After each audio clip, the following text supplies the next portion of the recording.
Assalamualaikum warahmatullahi wabarakatuh.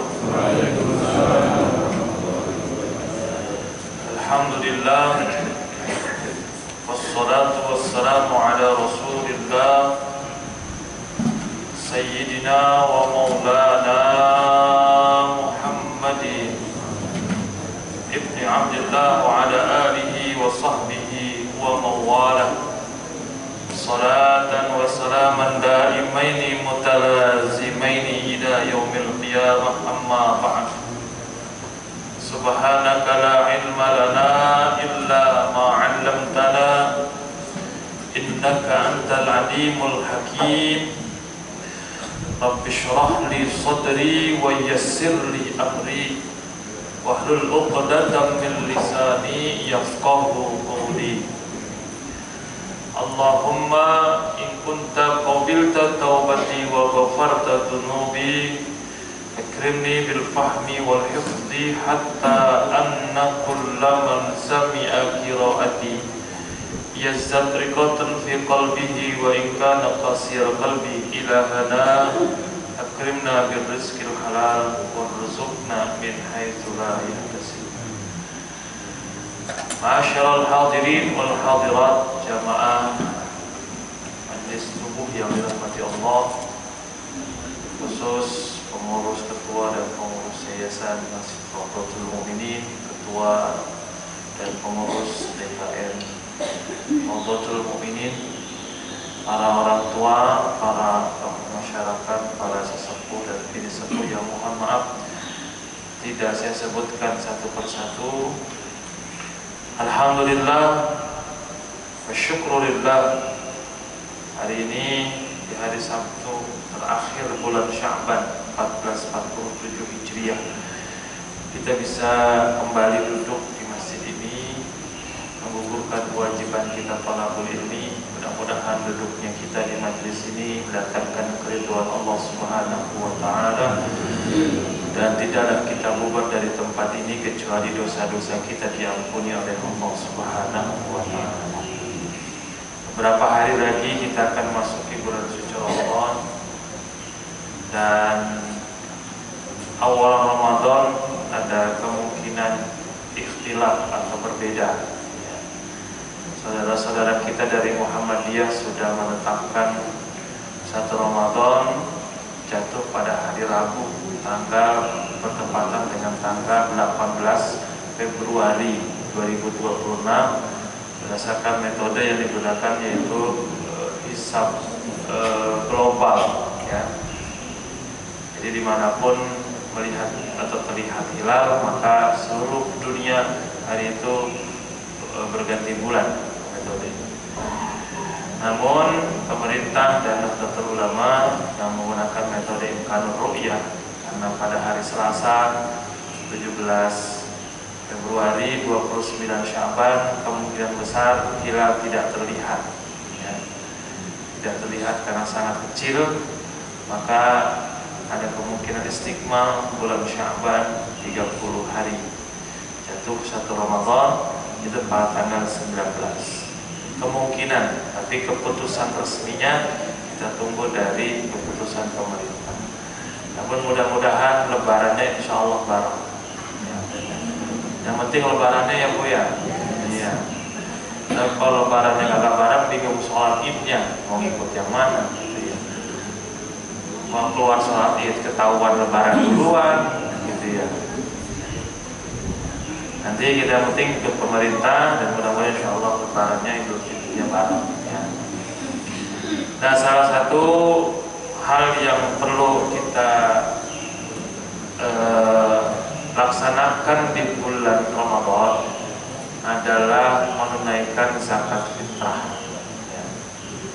Kalau menurut Al-Imam Syafi'i, bayar zakat fitrah itu boleh dari awal Ramadan.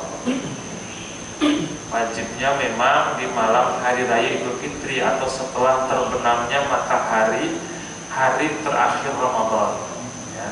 Sampai imam naik ke atas mimbar menyampaikan khutbah sholat Idul Fitri. Nah, ini kita akan bahas permasalahan-permasalahan yang memang terjadi menjadi tengah-tengah kita, dan nanti bagaimana menurut para ulama. Saya sudah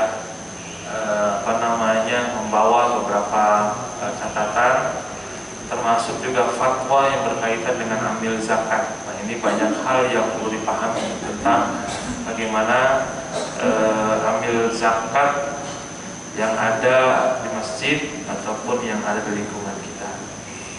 Zakat merupakan rukun Islam yang ketiga, ya. Membaca 2 kalimat syahadat, kemudian mendirikan sholat, lalu kemudian membayar zakat. Nah, pembayaran zakat atau menunaikan zakat ini sering dibarengi dengan perintah untuk mendirikan sholat. Aqimus sholat wa atuz zakat, dirikan sholat dan tunaikanlah zakat. Menurut bahasa, zakat itu adalah at-tathhir wan nama, ya, suci dan berkembang. Ai az-ziyada wal khairu wal barakah, wa li anna Allah yutahhirul muzakki biha minad dunubi wa radilatil bukhli. Ya. Jadi zakat itu bertambah kebaikan, bertambah keberkahan, ya, karena Allah Subhanahu wa taala mensucikan orang yang berzakat dengan zakat itu dari dosa dan kehinaan sifat bakhil, pelit. Jadi zakat itu mensucikan seseorang, ya, dari dosa dan sifat atau karakter pelit, ya.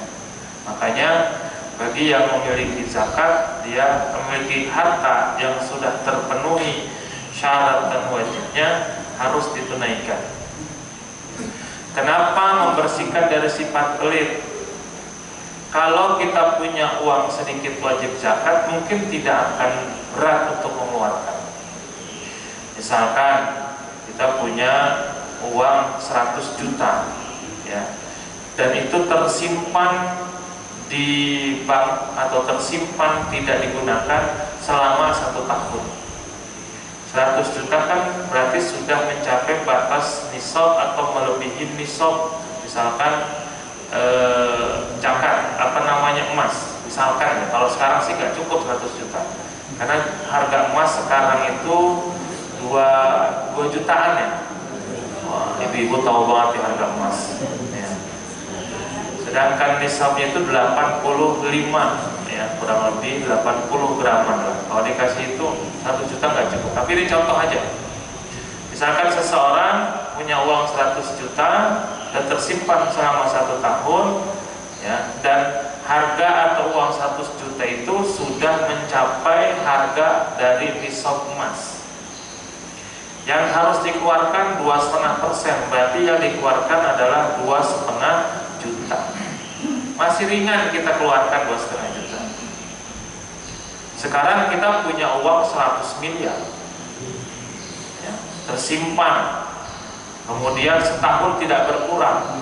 Berarti kan bayar zakat 2,5%, 2,5 miliar. Mikir tuh yang waris, ya kan? Kalau 2,5 juta masih gampang. Tapi kalau udah 2,5 miliar, mikir 2 kali. 2,5 miliar buat zakat, kan?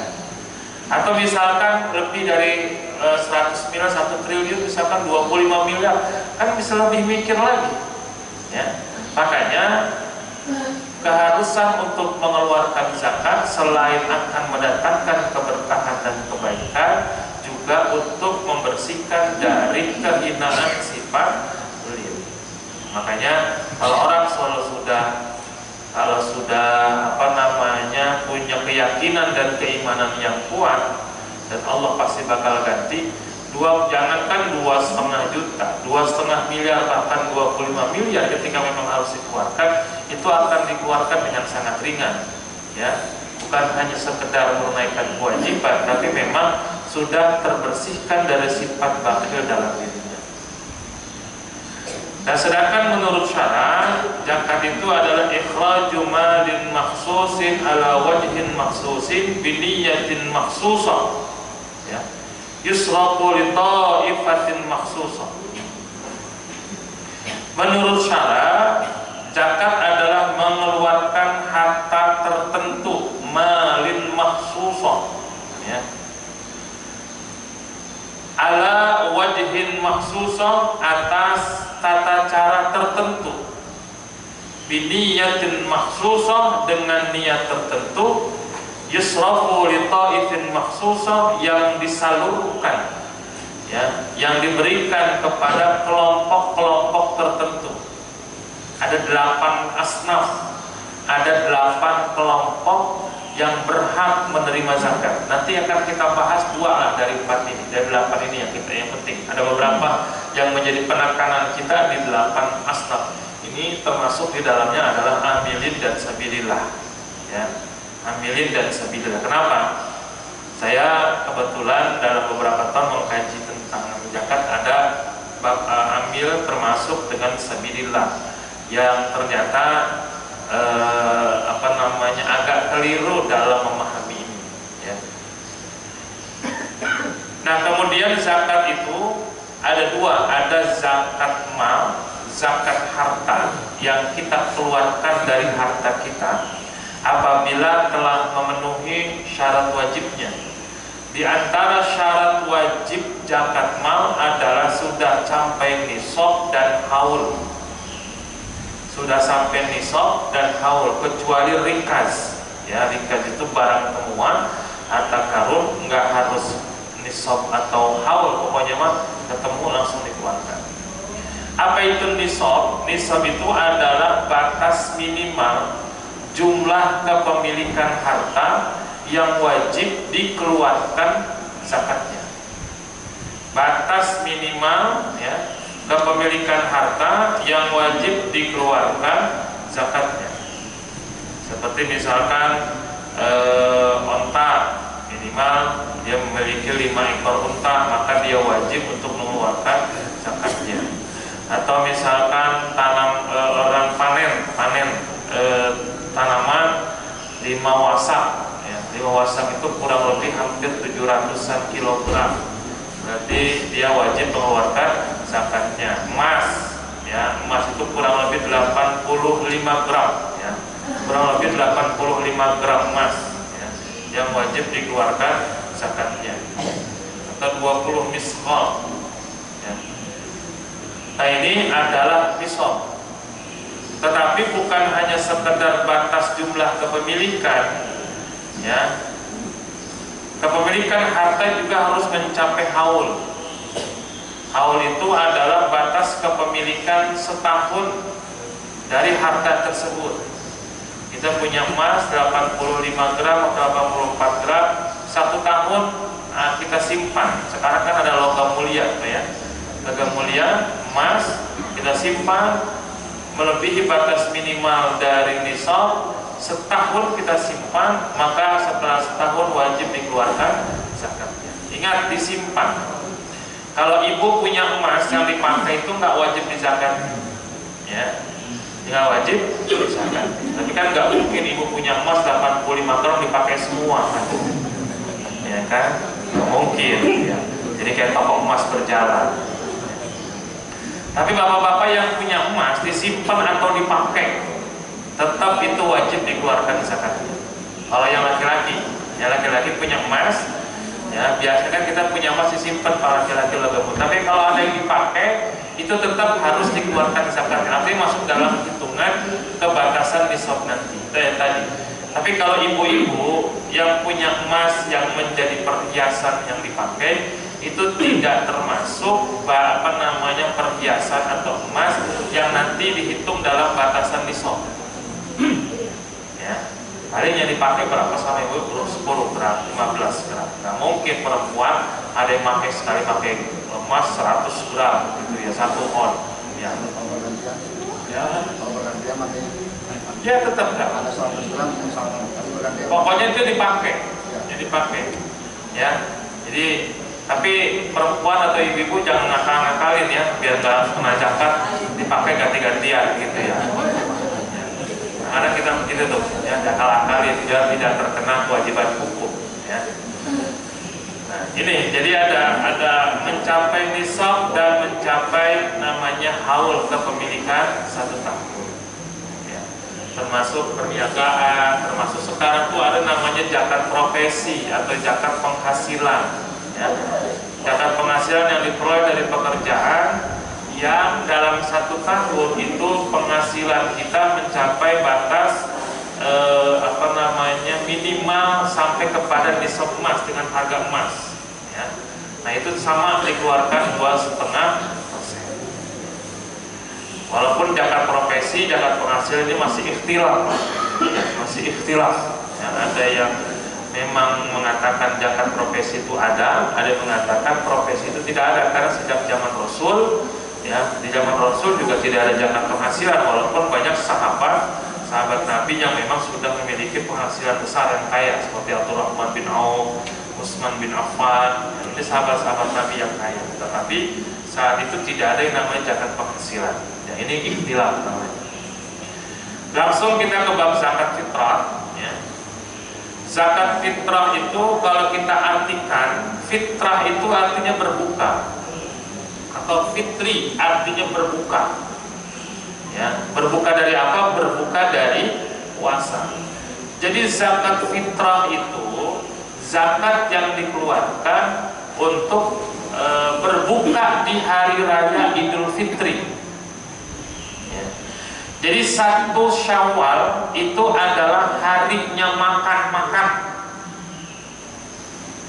Tidak boleh ada 1 orang pun kaum muslimin yang kelaparan, nggak punya makanan.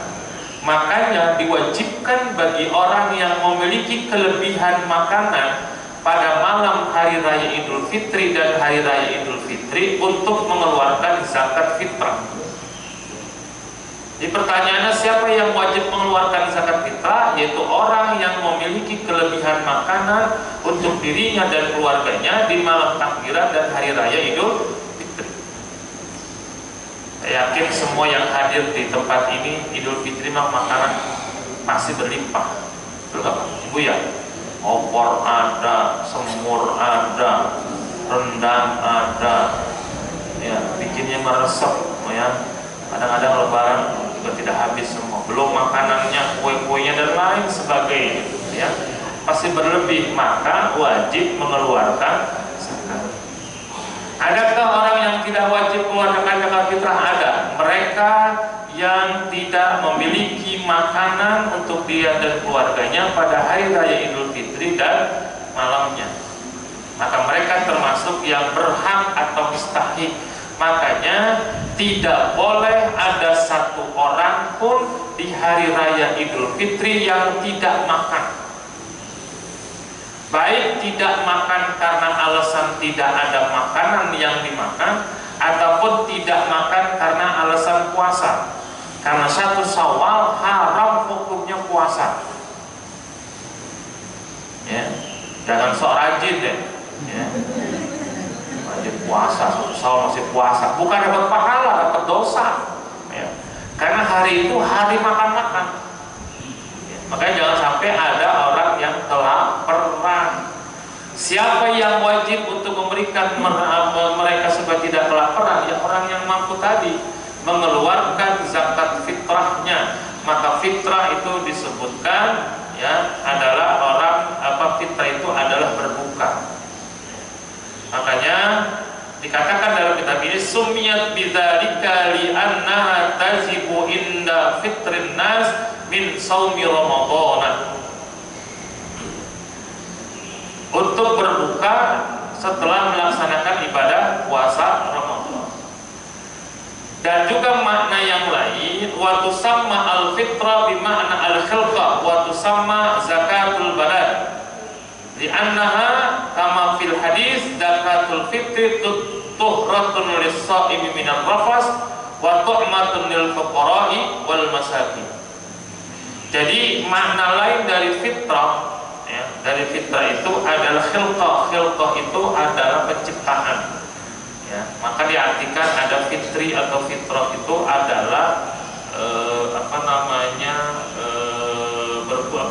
suci. Jadi khilqah penciptaan maksudnya adalah kita suci seperti ketika kita diciptakan oleh Allah Subhanahu wa Ta'ala. Maka dalam sebuah keterangan hadis yang lain, orang yang puasanya karena iman dan mengharap ridho Allah, kharaja min dzunubihi kayaumin waladathu ummu. Dia bersih dari dosanya seperti baru dilahirkan dari rahim ibunya. Artinya baru penciptaan dia orang-orang yang bersih. Sama, zakat pun demikian. Bahkan dikatakan tuhratun lis-shaimi minar rafath, membersihkan orang yang berpuasa dari rafas, ya, perbuatan atau ucapan yang kurang baik. Dan juga tu'matun lil fuqara wal masakin, menjadi makanan untuk fuqara, orang-orang fakir dan orang-orang miskin. Wajibnya itu di terbenamnya matahari hari terakhir Ramadan sampai imam naik ke atas mimbar. Maka sunnahnya salat Idul Fitri itu agak siang, ya. Jadi sekarang misalkan isyraq itu jam 6:50 sekian, ya. Berarti ditambah 15 sampai 20 menit itu masuk waktu duha. Ya, 6:30 sudah bisa kita salat Idul Fitri. Tetapi sunnahnya agak disiangin, ya, jam 7 atau jam 7 lewat, ya. Jangan siang-siang banget, kesian yang di lapangan panas, ya. Nah, kenapa agak siangan? Karena memberikan waktu bagi orang yang belum membayar zakat untuk membayarkan zakat fitrahnya. Dan saat itu dia boleh memberikan zakat fitrah langsung kepada mustahik, langsung kepada orang yang berhak menerima zakat, ya. Tetapi kalau sholat Idul Adha sunnahnya dipagiin, ya. Isyraq jam 5:52, waktu duha 15 sampai 20, kurang lebih 6:30. Nah, 6:30 itu sudah mulai pelaksanaan proses sholat Idul Adha. Kenapa? Karena setelah sholat Idul Adha dilaksanakan pemotongan kurban. Jadi itu perbedaannya, ya.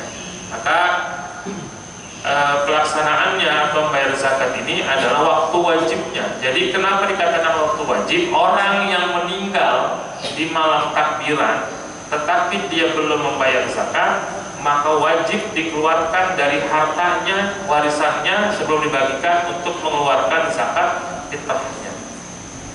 Atau orang yang lahir, bayi yang lahir di malam takbiran, berarti dia wajib dikeluarkan zakatnya oleh orang tuanya. Kenapa? Keberadaannya sudah masuk dalam batas kewajiban membayar zakat. Makanya batas wajibnya adalah terbenamnya matahari, ya, di akhir bulan Ramadan. Jadi siapapun yang di malam takbiran masih dalam keadaan hidup, ya, maka dia wajib untuk membayar zakat fitrah. Sunnahnya dari awal Ramadan, dari Syafi'i. Jadi pertengahan Ramadan kita membayar zakat, sudah mulai membayar zakat.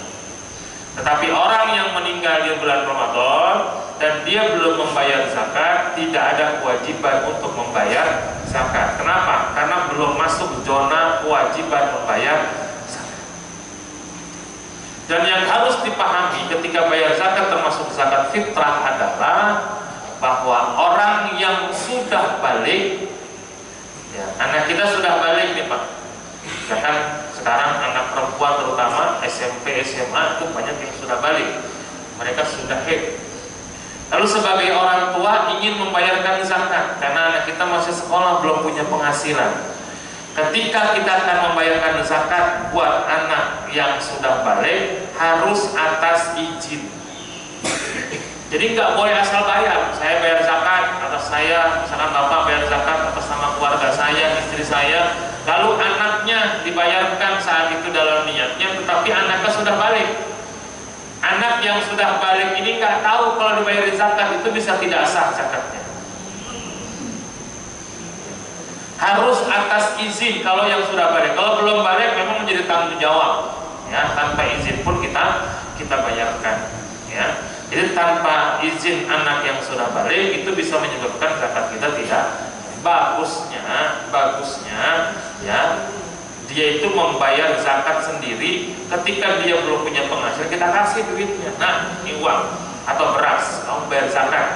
Jadi dia bayar zakat sendiri, keambil zakat, sekaligus juga untuk pembelajaran bagaimana tata cara membayar zakat.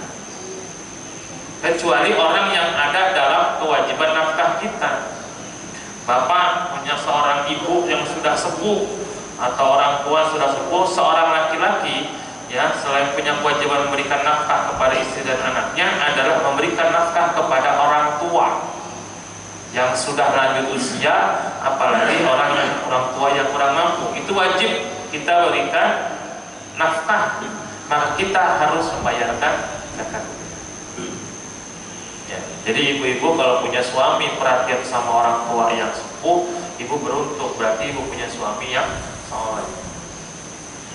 Ya, jangan diomelin bu, kalau ngomong orang tua gimana bang? Orang tua pasti nih, ya. Nggak usah dicurigain.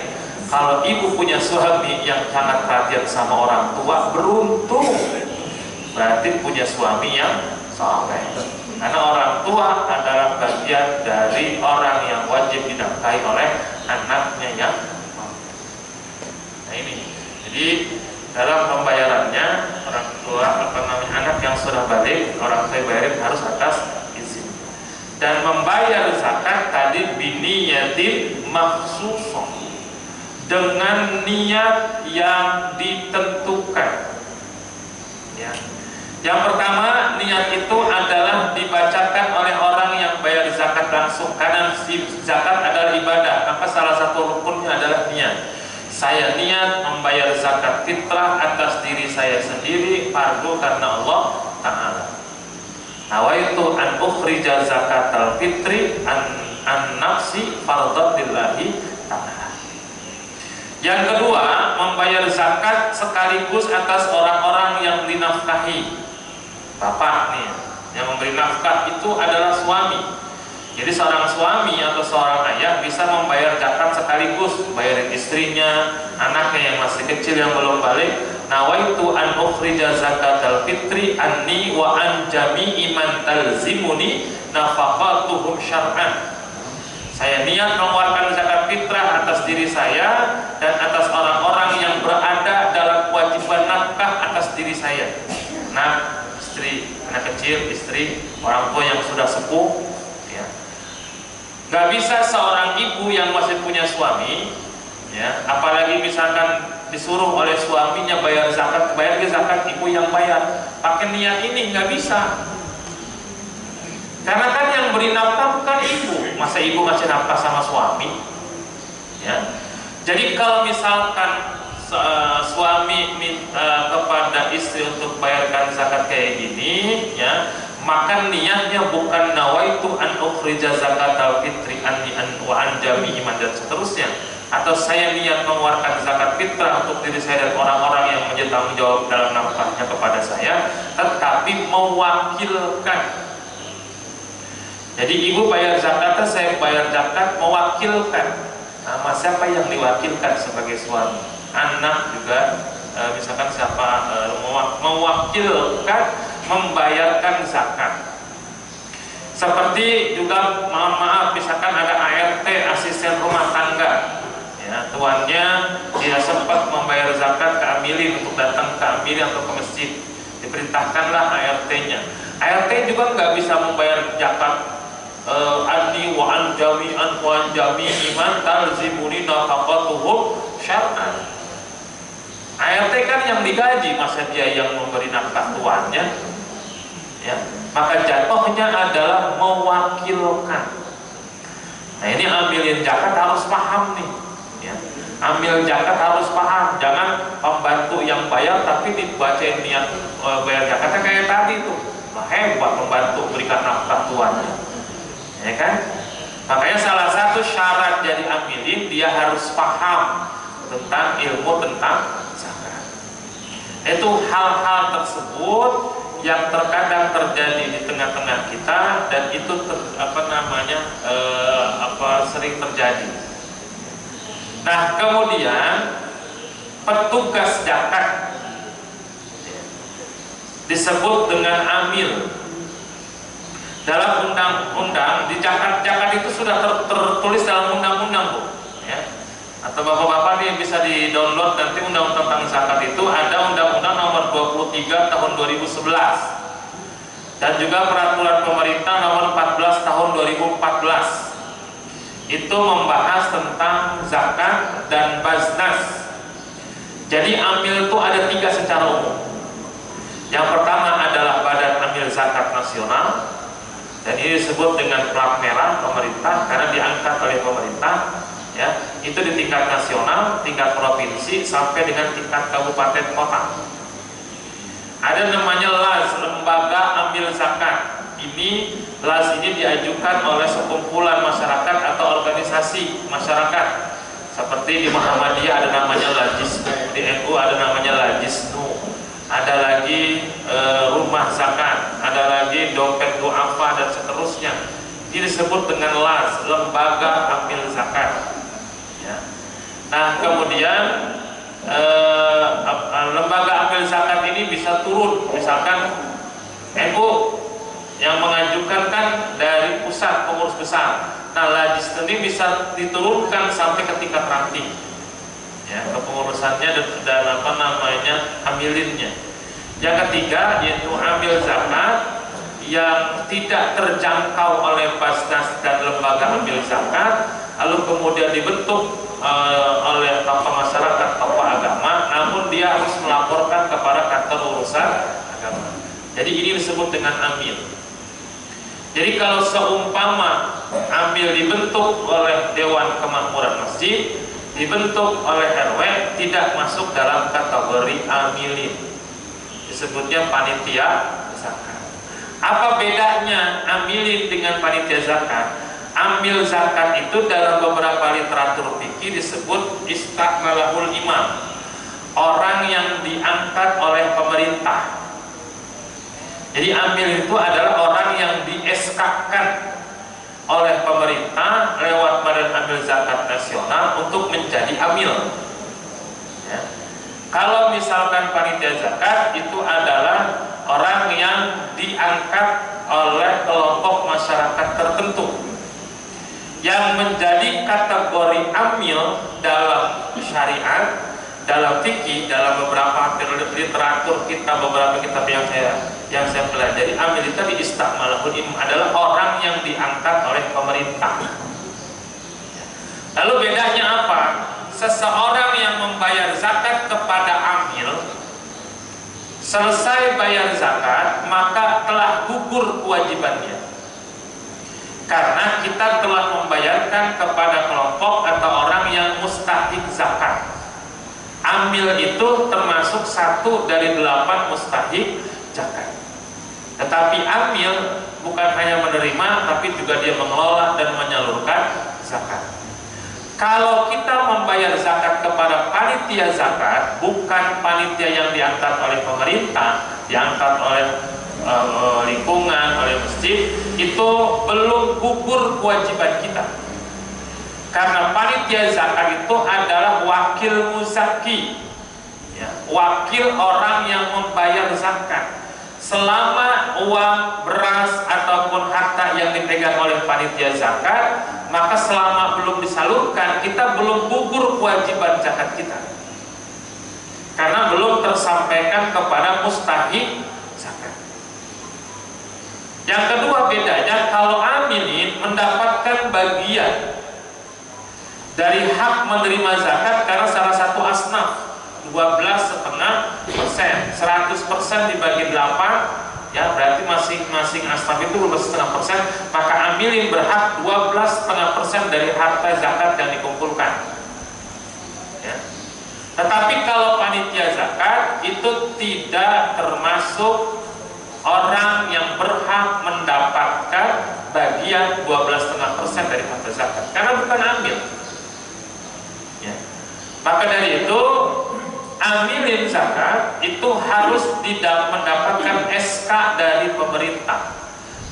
Karena memang berdasarkan sejarah bahwa Rasulullah SAW mengangkat beberapa orang untuk menarik zakat. Ya, ada beberapa hadis yang menunjukkan Rasulullah mengangkat orang-orang yang ditunjuk oleh Rasul untuk menjadi atau mengumpulkan zakat dari orang-orang kaya. Termasuk termasuk di zaman Khulafaur Rasyidin pun demikian. Dan mereka yang diangkat oleh para khalifah mengurusin zakat, mereka mendapatkan bagian dari harta zakat itu. Sekarang kita ngangkat sendiri, kita ngumpulin zakat sendiri, kita yang bagiin sendiri, kita yang kebagian sendiri, kan jadinya lucu ya. Muzaki yang membagikan, tetapi muzaki mendapat bagian dari harta yang kita bagikan. Maka amilin zakat atau pengumum zakat itu harus diangkat oleh pemerintah. Nah, untuk tingkat masjid atau lingkungan masyarakat, kita bisa mengajukan teknisnya. Kita bisa mengajukan kepada pemerintah lewat Badan Amil Zakat Nasional untuk mendapatkan SK, ya bahasanya kita diangkat oleh pemerintah. Ya, SK-nya adalah bentuk ketua, sekretaris dan bendahara, penasihat, ketua dan bendahara. Cukup itu yang di-SK-kan. Nanti pengurus OPZ ini yang akan menjabarkan dan mengangkat orang-orang yang ada untuk membantu penerimaan dan pendistribusian. Maka orang tersebut berhak mendapatkan bagian, sekaligus yang bayar zakat ini sudah gugur kewajibannya. Ya, jadi bedanya itu. Jadi kalau panitia misalkan Masjid Rotul Mukminin bikin sendiri panitianya, ada ketua DKM atau yayasan, dia menerima zakat, itu baru wakil muzaki, jadi orang yang bayar ke sini itu belum gugur kewajibannya sebelum zakat itu ditunaikan. Nah, nanti OPZ harus paham bagaimana cara mengumpulkan sekaligus juga menyalurkan. Misalkan begini, jangan sampai beras yang menjadi harta yang dibayarkan ketika zakat fitrah itu bercampur aduk, sehingga orang yang bayar zakat termasuk juga mustahik zakat dapat beras dia juga. Misalkan gini, saya adalah wajib bayar zakat, ya, karena saya punya kelebihan makanan. Tetapi di sisi yang lain, saya juga mustahik zakat sebagai fuqara masakin, karena saya punya gaji tidak mencukupi kehidupan saya, ya, maka saya termasuk orang yang mustahik. Lalu kemudian saya dapat beras dari Masjid Rotul Mukminin karena saya mustahik. Tetapi di dalam beras itu ada beras saya yang saya bayarkan, jadi balik lagi ke saya. Maka beras yang dibayarkan dan zakat itu kalau bisa tidak dicampur adukkan. Jadi misalkan ada bayar dari blok sini, ya, nanti diberikan untuk blok A, diberikan untuk blok B, ya, mustahik di blok B, ya. Kemudian beras zakat dari blok B diberikan kepada mustahik di blok A. Jadi supaya beras yang saya bayarkan untuk zakat fitrah jangan kembali balik ke saya sebagai mustahik beras yang saya bayarkan. Paham ya? Ya. Jadi kalau kata orang Depok, borok sikutan, udah dikasih diambil lagi, gitu ya. Nah, untuk tidak itu jangan sampai bercampur, ya. Karena berasnya bisa berbeda, ada sisi kualitas, kemudian harga itu bisa membedakan. Beda sama uang, ya. Kalau uang bisa jadi bercampur itu tidak jadi masalah, karena uang kan yang dilihat ada nilainya, bukan bentuknya. Tapi kalau nilai beras itu berbeda dari sisi kualitas. Nah, kemudian para mustahik zakat ini saya singkat saja Bu ya, nanti kita kembangkan dalam diskusi. Mustahik zakat itu ada 8. Yang pertama adalah fakir, yang kedua adalah miskin, fuqara, masakin, ya. Ini 2 asnaf ini yang sering kita bagikan. Orang fakir adalah orang yang punya penghasilan, tidak punya penghasilan, atau punya penghasilan tetapi tidak mencapai 50% dari kebutuhannya. Kebutuhan hidupnya 1 juta, ini kita hitung kecil aja. Tetapi penghasilannya 1 bulan cuma 200.000, berarti termasuk fakir. Atau tidak punya penghasilan sama sekali, apalagi. Yang miskin itu dia punya penghasilan tetapi tidak memenuhi kebutuhan hidupnya walaupun sudah di atas 50%. kebutuhannya 1 juta tapi penghasilannya 600.000, masuk kategori miskin. Cuman biasanya orang kalau bicara bantuan itu pada ngaku-ngaku,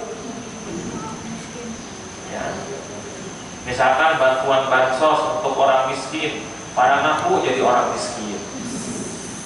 Ya, bantuan bansos apalagi misalkan usaha, ya, pada ngaku jadi pengusaha. Saya nggak tahu nanti pemerintah bantuan sosial untuk orang gila pada ngaku jadi orang gila apa kagak. Kan begitu orang penyakit kita, jadi ngaku-ngaku supaya dapat bantuan. Tetapi kategori ini yang tahu yaitu pengurus lingkungan. Yang selanjutnya adalah ghorimin, orang yang berhutang. Orang yang berhutang adalah untuk berhutang untuk agama, untuk kebaikan. Saya pernah disampaikan gini, karena kategori berhutang dulu saya sempat bingung. Ini kan kita kan hampir semua banyak yang pengutang. Cicilan rumah belum lunas, cicilan mobil belum lunas, ya kan? Cicilan motor belum lunas, belum SK yang disekolahin di bank, gitu ya. Saya pernah dulu disampaikan oleh guru saya, dia menyampaikan proposal, ya, proposal pembangunan pondok pesantren. Saya nggak nanya nggak apa, tapi kemudian ini termasuk ghorimin.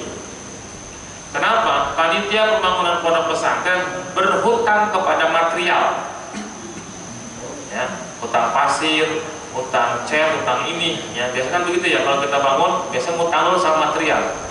Nah, ini termasuk dalam kategori ghorimin. Maka panitia pembangunan pondok pesantren ini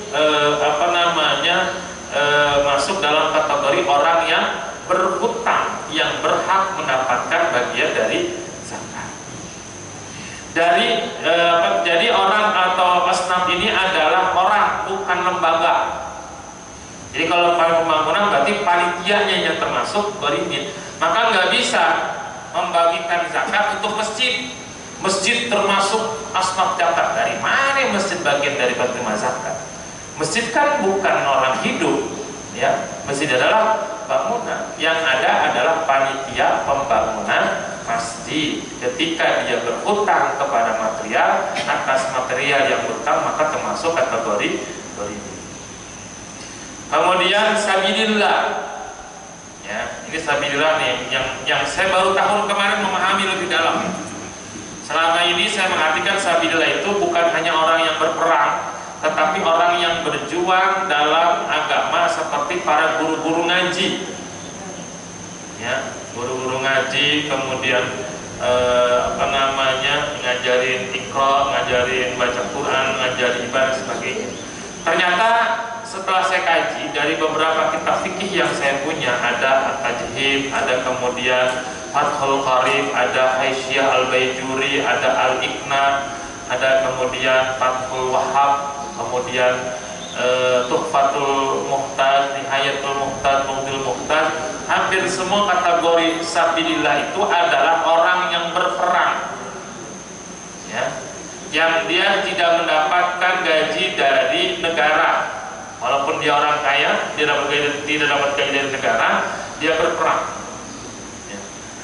Nah, ada pendapat sabilillah itu adalah orang yang menjadi guru ngaji, ya, guru diniyah, guru ngaji. Ini pendapat Imam Malik, bukan pendapat Imam Syafi'i. Tetapi bagian buat mereka hanya dari zakat mal. Dari zakat kita tuh nggak bisa memberikan kepada kelompok sabilillah atas nama sabilillah mereka yang menjadi guru. Ya, dan ini saya baru paham setahun yang lalu. Ya, setahun yang lalu saya pahami, oh ternyata selama ini saya salah. Saya dianggap sebagai guru ngaji yang tiap tahun dapat bagian zakat. Ya, sekian sebagai guru ngaji. Tapi setelah saya kaji akhirnya saya tolak. Saya bukan pejuang ataupun orang yang jihad di jalan Allah, ya. Kalaupun seumpama mau bagi saya ya dari jangan dari duit zakat, dari sedekah aja, ya. Nah, makanya sabilillah ini juga harus dipahami sebagai itu. Ada lagi Ibnu Sabil. Ibnu Sabil itu adalah orang yang kehabisan ongkos dalam perjalanan. Ya. Misalkan di perjalanan dia dicopet ya oleh orang lain, uangnya habis semua ya, walaupun dia orang kaya tapi di jalanan dia habis semua, maka dia berhak untuk mendapatkan zakat sampai kepada tujuannya. Untuk sampai kepada tujuannya, itu saja, sampai kepada tujuan dia, maka dia sudah tidak berhak mendapatkan zakat. Itu disebut dengan ibnu sabil. Nah, untuk zakat fitrah,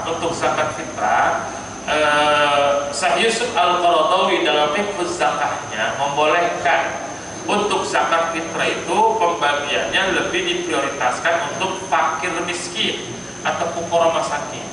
Jadi fuqara masakin itu bisa mendapatkan 60% dari total zakat fitrah yang dikumpulkan, boleh. 70% boleh kalau asnaf-asnaf yang lain ini tidak ada.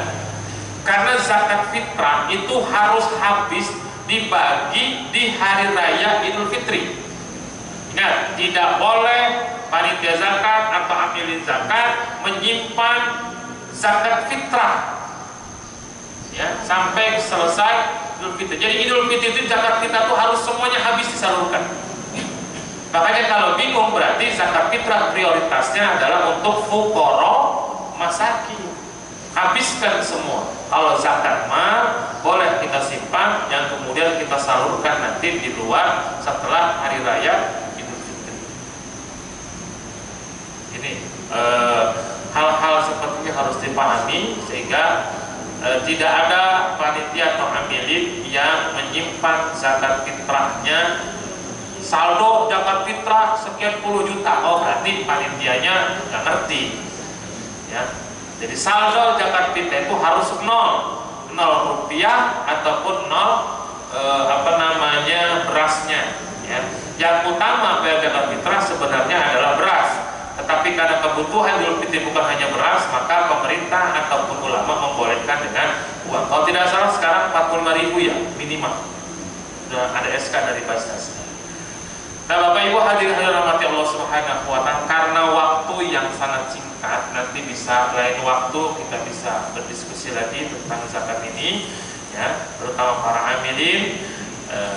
Mudah-mudahan yang singkat dan sederhana ini bisa kita pahami bersama.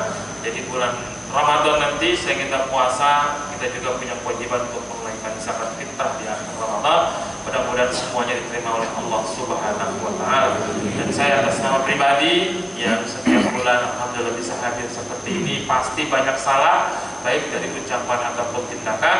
Saya dimohon dibukakan pintu maaf yang sebesar-besarnya. Mari kita masuki bulan suci Ramadan dengan jiwa dan hati yang bersih. Mudah-mudahan ibadah puasa kita dipermudah oleh Allah Subhanahu wa taala. Al-Fatihah. A'udzubillahi minasyaitonir rajim. Bismillahirrahmanirrahim. Alhamdulillahirabbil alamin arrahmanir rahim maliki yaumiddin. Iyyaka na'budu wa iyyaka nasta'in. Ihdinas siratal mustaqim. Shiratal ladzina an'amta 'alaihim ghairil maghdubi 'alaihim waladdallin. Amin. Ya Karim, Allahumma bihaqqil Fatihah wa sirril Fatihah wa barakatil Fatihah wa 'azamatil Fatihah ya farijal hamli wa syifal ya man yabi ya fir wa yarham. Barikillahumma lana fi syahri Sya'ban wa ballighna Ramadan. Barikillahumma lana fi syahri Sya'ban wa ballighna Ramadan. Barikillahumma lana fi syahri Sya'ban wa ballighna Ramadan.